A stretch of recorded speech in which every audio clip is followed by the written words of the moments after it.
আসসালামু আলাইকুম। আজকে আমাদের আলোচনার বিষয় হচ্ছে টর্টের উপরে।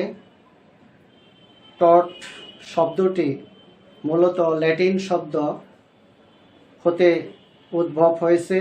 ল্যাটিন শব্দ টর্টাম থেকে টর্ট শব্দটি এসেছে, যার আবিধানিক অর্থ হল বাঁকা।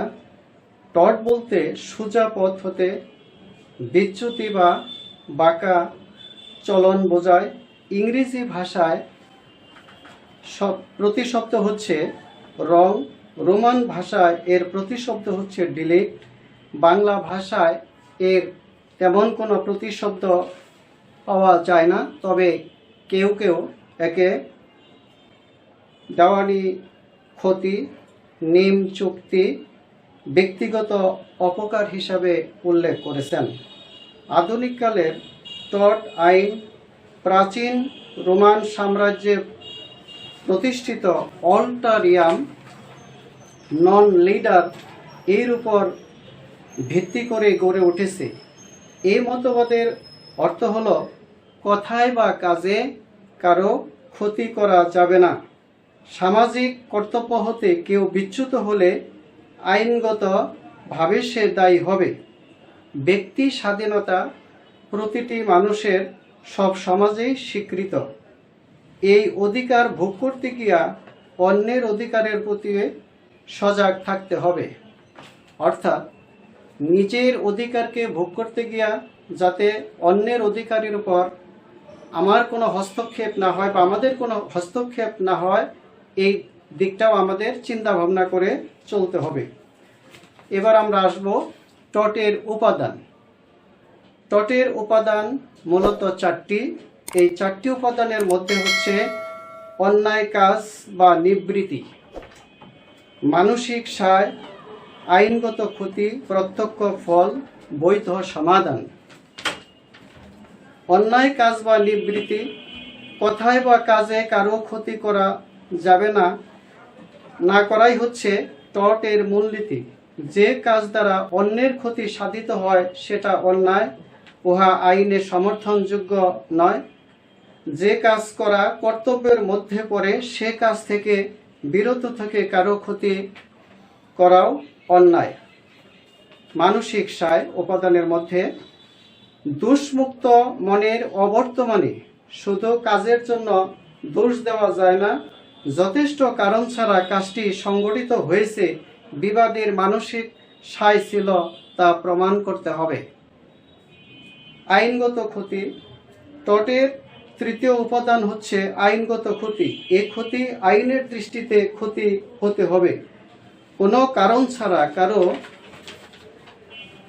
অধিকারে হস্তক্ষেপ করলে তার আইনগত ক্ষতি হয়। যে অধিকার বা স্বার্থ আইন দ্বারা স্বীকৃত থাকে আইনগত অধিকার বলে। যে অধিকার বা স্বার্থ আইন দ্বারা স্বীকৃত থাকে তাকে আইনগত অধিকার বলে। এই অধিকারটি প্রচলিত দুইটি ম্যাক্সিম দ্বারা প্রকাশ করা হয়েছে। এগুলো হচ্ছে ড্যামনাম সাইন ইনজুরিয়া এবং ইনজুরিয়া সাইন ড্যামনো, অর্থাৎ আইনগত ক্ষতি ব্যতীত প্রকৃত ক্ষতি প্রতিকারযোগ্য নয় এবং প্রকৃত ক্ষতি ব্যতীত আইনগত ক্ষতি প্রতিকারযোগ্য। ড্যামনাম সাইন ইনজুরিয়া, আমি এখানে 1410 সালের একটি মামলা দিয়ে এটা আমি বোঝানোর চেষ্টা করব। সেটা হচ্ছে যে 1410 সালে ইংল্যান্ডে বিখ্যাত গ্লৌচেস্টার গ্রামার স্কুল একটি বিখ্যাত মামলায় এই নীতি প্রতিষ্ঠিত হয়।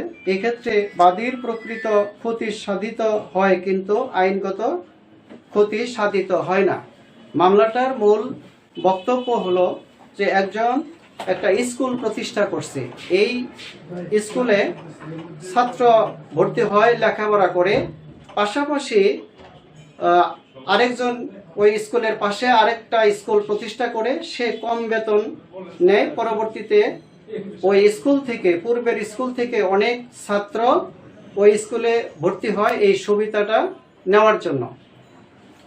পরবর্তীতে ওই গ্রামার স্কুলের শিক্ষক একটি মামলা করে, এই মামলায় আলোচনা পর্যালোচনার পরে যে বিষয়টি প্রতিষ্ঠিত হয় সেটি হচ্ছে যে এইখানে বাদীর প্রকৃত ক্ষতি হয়েছে এবং কোনো আইনগত ক্ষতি হয়নি, যার কারণে এখানে বাদী এই মামলাটায় তার পক্ষে রায় পায়নি।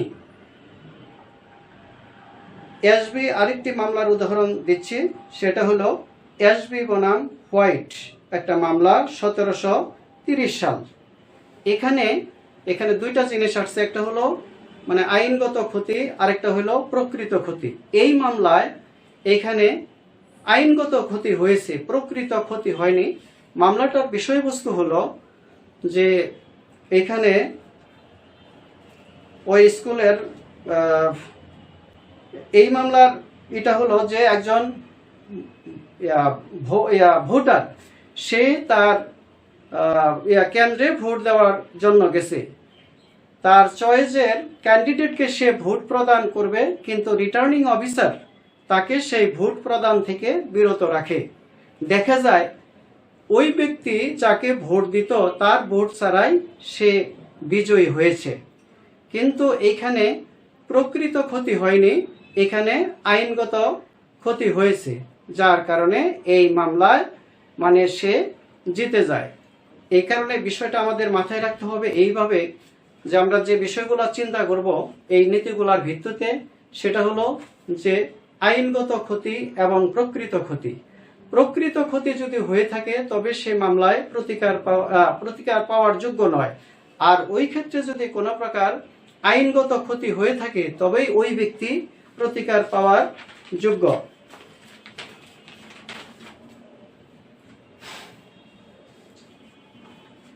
এই নীতিটি প্রতিষ্ঠা হওয়ার পর এই উপাদানটির অবস্থা নিম্নরূপ। সেটা হলো যে ক্ষেত্রে এখানে 4টি বিষয়ের উল্লেখ আমরা করব। যে ক্ষেত্রে প্রকৃত ক্ষতি হয়েছে কিন্তু আইনগত কোনো ক্ষতি হয়নি, যে ক্ষেত্রে প্রকৃত ক্ষতি হয়েছে আইনগত ক্ষতি হয়নি সেক্ষেত্রে টর্ট সংগঠিত হয়নি, আর যে ক্ষেত্রে প্রকৃত ক্ষতি হয়নি আইনগত ক্ষতি হয়েছে সেক্ষেত্রে টর্ট সংগঠিত হয়েছে। যে ক্ষেত্রে প্রকৃত ক্ষতি হয়েছে আইনগত ক্ষতি হয়েছে সেই ক্ষেত্রে টর্ট সংগঠিত হয়েছে। যে ক্ষেত্রে আইনগত ক্ষতি হয়নি এবং প্রকৃত ক্ষতি হয়নি সেই ক্ষেত্রে টর্ট সংগঠিত, সেক্ষেত্রে যে ক্ষেত্রে প্রকৃত ক্ষতি হয়নি আইনগত ক্ষতি হয়নি সেক্ষেত্রে টর্ট সংগঠিত হয়নি। অর্থাৎ এখানের আলোচনায় আমরা বুঝতে পারলাম যে বিষয়টা যে প্রকৃত ক্ষতি হইলে কোনো প্রকার আইনগত প্রতিকার পাওয়ার সুযোগ নাই, আইনগত যেখানে ক্ষতি হবে প্রকৃত সেখানেই আইনগত প্রতিকার পাওয়া যাবে। আইনগত ক্ষতি হয়েছে, প্রকৃত ক্ষতিও হয়েছে, সেই ক্ষেত্রে টর্ট সংগঠিত হয়েছে। আইনগত ক্ষতি হয়নি, প্রকৃত ক্ষতিও হয়নি, সেই ক্ষেত্রে কোনো প্রকার টর্ট সংগঠিত হয়নি।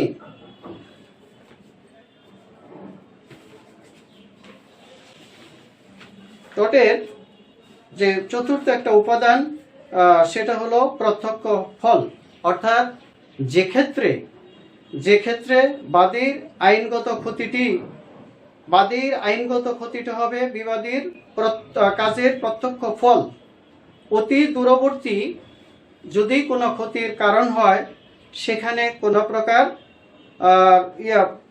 কোনো ধরনের প্রতিকার পাওয়া যাবে না। অর্থাৎ আমি যে কাজটাই করি সেই কাজটি হইতে হবে প্রত্যক্ষ ক্ষতি একদম খুব কাছাকাছি একটা সময়ের মধ্যে, কিন্তু এটা যদি দেখা যায় যে অনেক ডিলে হয়ে গেল, অনেক লম্বা হয়ে গেল, সেই ক্ষেত্রে কি হবে, সেই ক্ষেত্রে এটা এই উপাদানের মধ্যে এটা পড়বে না। তাহলে টর্ট আলোচনায় আমরা এখানে টর্টের 4টি উপাদানের উপাদান পেলাম, সেগুলো হলো অন্যায় কাজ বা নিবৃত্তি, মেনস্রিয়া বা মানসিক সায়, আইনগত ক্ষতি, প্রত্যক্ষ ফল, বৈধ সমাধান। অর্থাৎ টর্ট বলতেই এখানে আমরা যে জিনিসটার প্রতি বেশি গুরুত্ব আরোপ করব, আমি সমাজে একজন মানুষ, আমার প্রতি যে সমস্ত দায় দায়িত্ব অর্পণ করা আছে, সেই দায় দায়িত্বগুলো আমাকে পুরোপুরি পালন করতে হবে। আর ওই দায়িত্ব পালন করতে গিয়া আমি যদি কোনো প্রকার মানে দেখা গেল সেখানে সঠিকভাবে কাজগুলো আমি করলাম না, সেই ক্ষেত্রেও দেখা যাব যে আমি টর্ট আইনের মানে আওতাভুক্ত হয়ে যাব এখানে, কারণ যে আমার অর্পিত দায়িত্ব আমি সঠিকভাবে পালন করিনি, যার কারণে এই অন্যায়ের কারণে আমি এখানে আইনগতভাবে লায়াবল। অতএব যার প্রতি যে দায়িত্ব অর্পণ করা আছে সে দায়িত্ব অত্যন্ত সঠিকভাবে তার পালন করতে হবে, কোন অবস্থাতেই তার সে দায়িত্ব থেকে বিচ্যুত বা দূরে থাকা যাবে না। এখানে আরেকটু বিষয় আমাদের উল্লেখ করা উচিত যে কোনো কাজের ক্ষেত্রে কাজের অভিপ্রায়, অর্থাৎ তার মানে সেই অভিপ্রায়টা কি ছিল, সেটা হলো যে ইচ্ছাকৃত অন্যায় কাজের জন্য দায় অবশ্যম্ভাবী, কিন্তু অনিচ্ছাকৃত কাজের জন্য দায় দায়িত্ব হতে অব্যাহতি পাওয়া যায় না। কেউ যদি অপরের একটি কুকুরকে ভয় দেখানোর জন্য বন্দুক দেখায় এবং কোনো ক্রমে একটা গুলি ছুড়ে তাকে আঘাত করে, তবে সে দায়ী হবে, যদিও কুকুরটিকে আঘাত করার অভিপ্রায় তার ছিল না। অসতর্কতা। টর্ট আইনে অসতর্কতাকে দুই অর্থে ব্যবহার করা যায়। প্রথম অর্থে এটা এক প্রকার মানসিক অবস্থা, দ্বিতীয় অর্থে এটা আচরণ, একটা সুনির্দিষ্ট বা সুনির্দিষ্ট টর্ট। মানসিক অবস্থা হচ্ছে কাজের প্রতি বা পরিণতির প্রতি বিবাদীর উদাসীনতা। অভিপ্রায়ের সাথে অসতর্কতার পার্থক্য হচ্ছে এই যে প্রথম ক্ষেত্রে কাজের পরিণতি বিবাদীর কাম্য, কিন্তু দ্বিতীয় ক্ষেত্রে বা তা কাম্য নয় যদি এর প্রতি বিবাদী উদাসীন ছিল। যথাযথ জ্ঞান বা দক্ষতা না থাকা সত্ত্বেও একটা ঝুঁকিপূর্ণ কাজ স্বেচ্ছায় গ্রহণ করা অসতর্কতার শামিল। অর্থাৎ কোনো কাজ যখন আমরা করতে যাব সেই কাজটির বিষয়ে আমাদের মানে সার্বিক সতর্কতা অবলম্বন করে চলতে হবে। যদিও অসতর্কতা এক প্রকার মানসিক অবস্থা সম্মুখীন বিবাদীর অবস্থা, যদিও অসতর্কতা মানসিক অবস্থা, তবুও বিবাদীর মনের সাথে এর যথার্থ কোনো সম্পর্ক নেই। প্রকৃত আচরণ দ্বারা তা নিরূপিত হয়। বিবাদী যদি যথাযথ সাবধানতার সাথে কাজ না করে এবং ফলে কারো ক্ষতি সাধিত হয়, সে অসতর্কতার জন্য সে নিজেই দায়ী হবে। অবশ্য যথার্থ শব্দটির প্রকৃত ব্যাখ্যা দেওয়া কঠিন, কেননা তা ঘটনার উপরে নির্ভরশীল। কতগুলো সাধারণ ব্যতিক্রম আছে, যে ব্যতিক্রমগুলো সকল টর্টের জন্য প্রয়োজন বোধে প্রয়োগ করা যায়। এই সাধারণ ব্যতিক্রমগুলো কি কি? ভলেন্টি নন ফিট ইনজুরিয়া। ভলেন্টি নন ফিট ইনজুরিয়া, কারো সম্মতিক্রমে কোনো কার্য সম্পাদন হলে ফলে কোনো ক্ষতি হলে সম্মতিকারী কোনো অভিযোগ করতে পারে না। বিষয়টা হলো ভলেন্টি নন ফিট ইনজুরিয়া। যেমন মনে করুন, আপনার সম্মতি নিয়ে আমি আপনার শরীরে একটা ঘুষি দিলাম, আপনি একটা আঘাত পেলেন, এই আঘাতের কারণে আপনি আমার বিরুদ্ধে অভিযোগ করতে পারেন না, কারণ with the consent of you, আপনার সম্মতি নিয়েই আমি আপনার দেহে একটা আঘাত করেছি। এটা কি? এই বিষয়গুলো হলো ব্যতিক্রম। আরেকটা হলো অনিবার্য দুর্ঘটনা। অনিবার্য দুর্ঘটনা সেটা হলো যে কোনো অনিবার্য দুর্ঘটনার কারণে, অর্থাৎ কোনো ঘটনা অনিবার্য দুর্ঘটনা যথাযথ সাবধানতা অবলম্বন করা সত্ত্বেও দুর্ঘটনা এড়ানো সম্ভব নয়, এটাই হলো অনিবার্য দুর্ঘটনা। যেমন একজন ড্রাইভার রাস্তা দিয়ে একটা গাড়ি চালিয়ে যাচ্ছে, উনি যথাসাধ্য চেষ্টা করার পরেও দেখা গেল তার গাড়িটি খাদে পড়ে গেল, যেটাই অনিবার্য এখানে দুর্ঘটনা। এখানে তার যথাসাধ্য চেষ্টার কোনো ত্রুটি ছিল না, সার্বিক চেষ্টা করার পরেও গাড়িটি সে কী করলো, সে তার আয়ত্তে রাখতে পারলো না। এই দুর্ঘটনা নির্ধারণের জন্য সাবধানতা অবলম্বন অবশ্য স্বতন্ত্র বিষয়। কলার খোসা রাস্তায় থাকলে অনেক দুর্ঘটনা সৃষ্টি হতে পারে। এ খোসা রাস্তায় বা ফেলার জন্য সাবধানতা অবলম্বন করে দুর্ঘটনা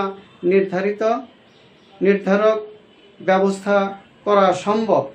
রাস্তায় খোসা পড়ে থাকা দুর্ঘটনা নয়, কিন্তু খোসা পিছলিয়ে পড়ে গিয়ে কেউ আহত হলে তখন তাকে দুর্ঘটনা বলা হয়। দৈব ঘটনা যেগুলো হলো অ্যাক্ট অফ গড, দৈব ঘটনা। এই দৈব ঘটনা যেমন এখানে বলতে হয়, দৈব ঘটনার মধ্যে কি কোন কোন বিষয়গুলো আসে। দৈব ঘটনা হচ্ছে প্রাকৃতিক কোনো ঘটনা যা পূর্ব হইতে অনুমান করা যায় না। মনে করেন আপনি রাস্তা দিয়া চলছেন, একটা গাছের নিচে চলে গেলেন, একটা গাছের নিচ দিয়ে রোড গেছে, সেই রোড দিয়ে চলছেন, হঠাৎ করে একটা গাছের শাখা ভেঙে আপনার উপরে পড়লো। এই ঘটনাটা আমরা কোন পর্যায়ে নেব? এটা একটা এই জাতীয় ঘটনার মধ্যে এটা পড়বে। যেসব ঘটনা সাধারণত মানুষের নিয়ন্ত্রণের বাহিরে থাকে, কোনো অবস্থাতে মানুষের কন্ট্রোলের মধ্যে নয়, এই জাতীয় ঘটনাকে আমরা দৈব ঘটনা হিসাবে কি করব, আমরা এগুলা উল্লেখ করব, যেখানে মানুষের বিয়ন্ড কন্ট্রোল, মানুষের আয়ত্তের যেখানে কোনো সুযোগ থাকে না। রাষ্ট্রীয় কার্যাবলী বলতে, রাষ্ট্রীয় কাজ বলতে রাষ্ট্র পরিচালনা নির্বাহী কার্য বোঝায় না। রাষ্ট্রের সার্বভৌম ক্ষমতার অনুশীলনকে রাষ্ট্রীয় কার্যাবলী বলা হয়।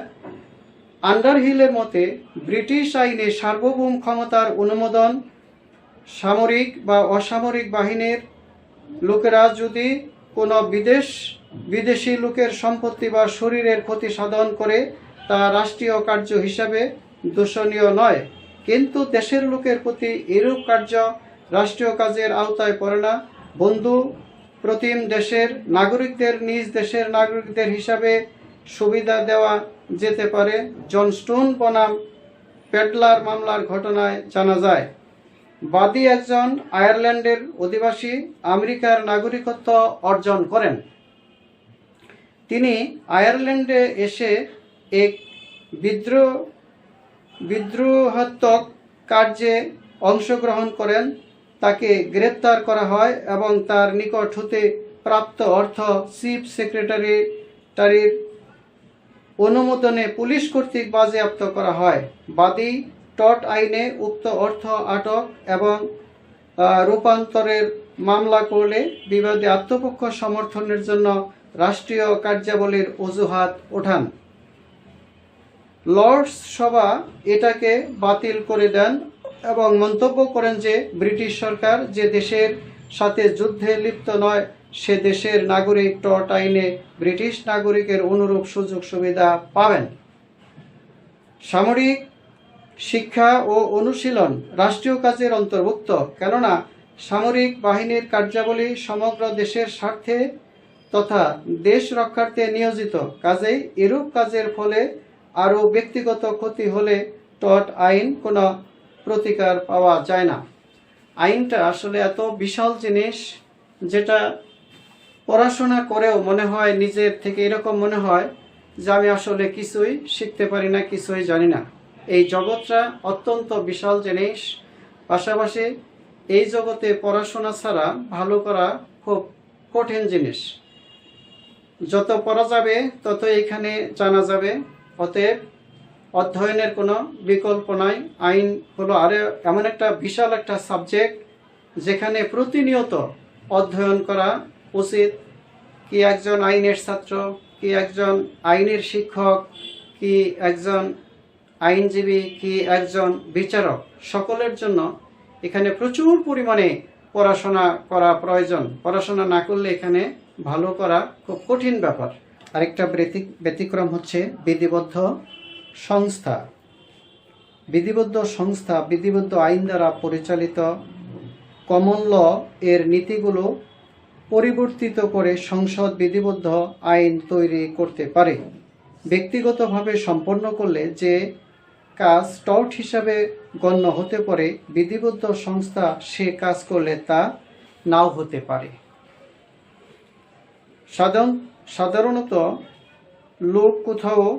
সাধারণ লোক কোথাও ময়লা আবর্জনা স্তূপীকৃত করলে তার বিরুদ্ধে উৎপাতের মামলা করা যায়, কিন্তু পৌরসভা এরূপ কোনো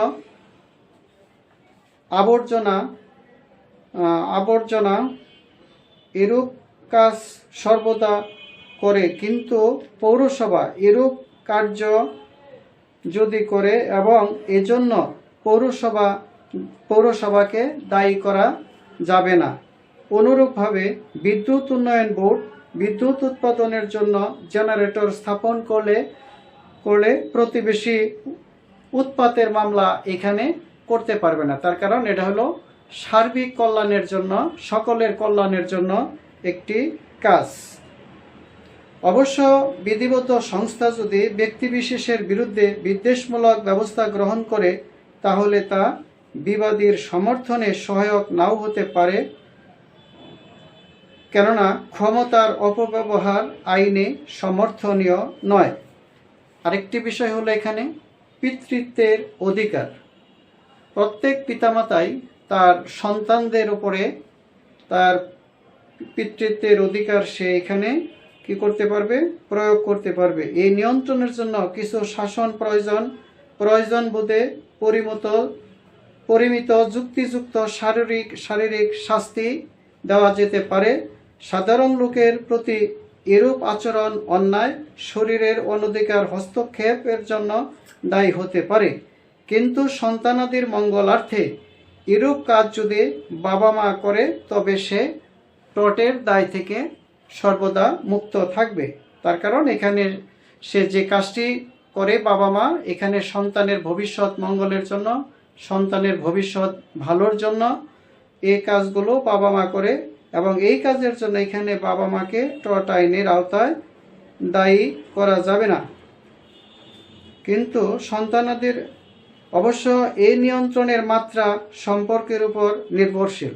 কিন্তু বাবা মা তার সন্তানকে শাসন করার জন্য তাকে হস্তক্ষেপ করতে পারবে, সাময়িক তাকে আঘাত করতে পারবে, কিন্তু পর্যায়টা যদি ব্যতিক্রম হয়ে যায় তাহলে কিন্তু টর্ট আইনের আওতার মধ্যে সে তখন দেখা যাবে যে দায়ী হয়ে যাবে। কারণ বাবা শাসন করার নাম নিয়ে মা শাসনের নামে সন্তানকে তো হত্যা করতে পারবে না। তার কারণ রাইট ইন র্যাম একটা বিষয় আছে যে প্রত্যেকটা মানুষের এই পৃথিবীতে বেঁচে থাকার অধিকার আছে। এই অধিকার থেকে বাবা মা বা অন্য কোনো লোক তাকে বঞ্চিত করতে পারবে না। যখন এরকম ধরনের কোনো কাজ হবে তখন সেই কাজের জন্য কি হবে, সে দায়ী হয়ে যাবে। একটি 10-12 বছরের ছেলেকে প্রয়োজন বোধে দু একটি বেতের আঘাত করা যায়, কিন্তু চরিত্র সংশোধনের অজুহাতে তাকে লাঠি দ্বারা প্রহার বা পরিমিত বা যুক্ত হবে না। পিতা মাতা, ভাই বোন, দাদা দাদি, চাচা চাচি ইত্যাদি একজন সকলেই পিতৃত্বের অধিকার প্রয়োগ করতে পারেন।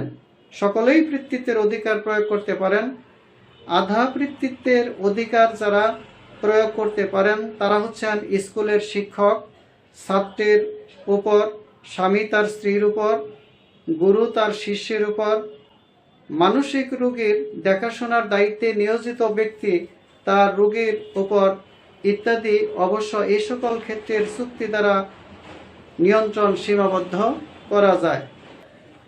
আত্মরক্ষা। আত্মরক্ষার বিষয়টা কি এই সম্পর্কে আমাদের একটু জানা দরকার। আত্মরক্ষা এমন একটি বিষয় যা আইন স্বীকৃত এবং প্রত্যেক ব্যক্তিরই আত্মরক্ষার একটা অধিকার আছে। সে আত্মরক্ষা হলো কোনো ব্যক্তি যদি অন্যায়ভাবে আমার শরীরে আঘাত করে, অন্যায়ভাবে আমার সম্পত্তি থেকে বেদখলের চেষ্টা করে বা বেদখল করে, সেই ক্ষেত্রে আমি এগুলা নিবারণের জন্য আমি আত্মরক্ষার যে আইন স্বীকৃত অধিকার আমাকে আইন দিয়েছে, সেই অধিকার আমি এখানে প্রয়োগ করতে পারবো। যেমন কোনো লোক যদি অন্যায়ভাবে আমার দেহে একটা ঘুষি দেয়, অনুরূপভাবে পাল্টা ঘুষিও আমি তাকে ওই ঘুষি প্রতিহত করার জন্য আমি আত্মরক্ষার জন্য যা যা করণীয় আইন স্বীকৃতভাবে সে বিষয়গুলো আমি এখানে করতে পারবো। এখানে আইনগতভাবে আমার কোনো অন্যায় হবে না।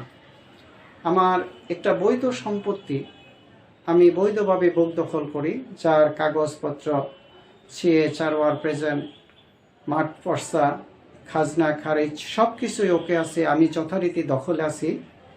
সেই ক্ষেত্রে যদি অন্যায়ভাবে ওই সম্পত্তিতে কেউ আমাকে প্রবেশ করে বেদখলের চেষ্টা করে বা বেদখল করে, সেখানের আমি আত্মরক্ষার পূর্ণ অধিকার এখানে আমি চর্চা করতে পারবো। এটা আইন দ্বারা আমার জন্য স্বীকৃত এবং এই অধিকার থেকে আমাকে কেউ বঞ্চিত করতে পারবে না। আবশ্যকতা: ইচ্ছাকৃতভাবে কারো ক্ষতি করলে আইনে তার জন্য দায়ী হতে হয়, কিন্তু প্রয়োজনীয় মুহূর্তে ইচ্ছাকৃত ক্ষতিও আইনে সমর্থনযোগ্য। তাই কারো বাড়িতে আগুন লাগলে অন্যান্য বাড়িগুলো রক্ষার জন্য সংলগ্ন ঘর বেড়া ভেঙে দেওয়া যায়। এগুলো অবশ্য সমাজসেবা, জনস্বার্থ, আত্মরক্ষা ইত্যাদির সমন্বয়ে গঠিত একটা সূত্র। প্রয়োজনের অজুহাতে সবসময় সকল কিছু করা যায় না। যেমন একটা বাড়িতে আগুন লাগলো, পাশে আরো অনেকগুলা বাড়ি আছে, যদি সেখানে দেখা গেল সেই বাড়িগুলোর বেড়া, বাড়িগুলোর দরজা যদি ওই সময়ে ওগুলা যদি অন্যত্র সরানো না হয়, তাহলে ওই আগুন এই দিকে এসে ওই বাড়িটা অনেকটা নষ্ট করতে পারে বা পুড়ে ফেলতে পারে। সেই ক্ষেত্রে পাশের বাড়ির বেড়া, ঘরের চাল, দরজা এগুলো যদি ওইখান থেকে সরিয়ে নেওয়া হয়, সেটা কিন্তু কোনো অন্যায়ের মধ্যে পড়বে না। তার কারণ হলো যে একটা বৃহত্তর ক্ষতির থেকে রক্ষা করার জন্য এখানে গ্রামের সবাই মিলে চেষ্টা করতেছে। অতএব এগুলা ব্যতিক্রমের মধ্যে, অর্থাৎ যদিও এগুলা আপাতত দৃষ্টিতে আমাদের কাছে ক্ষতি মনে হয়, মূলত এগুলা ক্ষতির মধ্যে পড়বে না। তার কারণ এখানে বৃহত্তর একটা ক্ষতির হাত থেকে রক্ষা করার জন্য একটা সাময়িক ক্ষতি, অতএব এটা এখানে করা যাবে এবং এটার জন্য কোনো অন্যায় হবে না। আর এই কারণেই অর্থাৎ উপস্থিত বুদ্ধি আমাদের সর্বক্ষেত্রে এখানে আমাদের পরিচালনা করে আমাদের চলতে হবে যে কখন কোন সময়ে আমাদের কি প্রয়োজন। আপনি একটা রাস্তা দিয়ে চলতেছেন, দেখতেছেন রাস্তাটা এমন একটা অবস্থা যে আপনার সম্মুখ দিকে একটা দল আসতেছে আপনাকে আক্রমণ করার জন্য, পিছনের দিকেও একটা দল আসতেছে আক্রমণ করার জন্য। আপনার এক সাইডে বড় একটা পুকুর আছে, আপনার আরেক সাইডে দেখা গেল একটা বাড়ি আছে। তখন তাদের সেই আক্রমণের হাত থেকে রক্ষা করার জন্য গৃহকর্তার অনুমোদন না নিয়ে যদি সেই বাড়ির ভিতরে আপনি ঢুকে পড়েন, তার কারণ আপনার জীবনকে রক্ষা করার জন্য এই কাজটি আপনি করেছেন, এই ক্ষেত্রে আপনার এই ক্ষেত্রে আইনগতভাবে কোনো অন্যায় এখানে হবে না। তার কারণ যদি আপনি তখন এই কাজটি না করেন, তখন দেখা যাবে যে ওই পক্ষ থেকে এসে হয়তো আপনার প্রাণ নাশও তারা করতে পারে। এই জন্য একটা কথা বলা আছে আইনে যে প্রয়োজন আইন মানে না। এই কথাটা আমি মনে করি এইখানে সম্পূর্ণরূপে প্রযোজ্য। কারণ এখানে যদি ওই ক্ষেত্রে আপনি ওই অবস্থাটুকু যদি ওইখানে ওই বাড়িতে যদি আপনি ঢুকে না পড়েন, তাহলে দুই পক্ষ দুই দিক থেকে এসে আক্রমণ করে আপনার এখানে প্রাণনাশ করতে পারতো বা আপনার প্রাণনাশের সম্ভাবনা ছিল। কারো বাড়ির ভিতরে ঢুকলে সাধারণত গৃহকর্তার অনুমোদন সেখানে প্রয়োজন। আপনি যে অবস্থার সম্মুখীন হয়েছেন এখানে গৃহকর্তার অনুমতি নেওয়া আদৌ প্রয়োজন মনে করি না, কারণ পরিবেশ এখানে আপনাকে বাধ্য করেছে যে এই অবস্থার মধ্যে আপনি ওই বাড়িতে ওই সময়ে ওই অবস্থায় না ঢুকলে আপনি উভয় দুইটা পক্ষ আপনাকে এখানে মেরে ফেলতে পারত। অতএব আইন এমন একটা জিনিস, মানুষ আইনের জন্য নয়, আইন মানুষের জন্য।